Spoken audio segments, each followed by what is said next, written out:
امام کے بارے میں باتیں کتنی کیا ہے، امام سے محبت کتنی دکھایا ہے،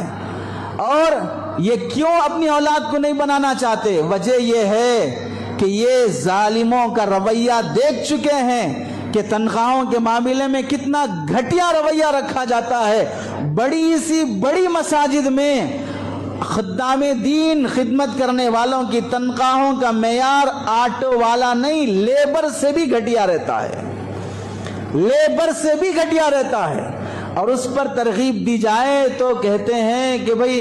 عالم نہیں بن کر آپ بھی کچھ کر لینا تھا، امامت چھوڑ کر آپ بھی کچھ کر لینا تھا۔ کان کھول کے سن لو، یہ امامت، یہ خطابت، یہ دین کے کام جو علماء کر رہے ہیں، اس واسطے نہیں کہ اگر یہ چھوڑ دیں گے تو ہمارا پیٹ کیسا پلے گا، ہم کیا کھائیں گے، اولاد کو کیا پالیں گے، اس واسطے نہیں چل رہی ہے خدمتیں۔ دنیا میں جتنی مسجدوں میں جو بھی علماء کام کر رہے ہیں، ان کے دماغ میں یہ نہیں ہے کہ اگر چھوٹ جائے گا تو کیا کروں گا کیا کروں گا۔ اگر نالائق قسم کی قوم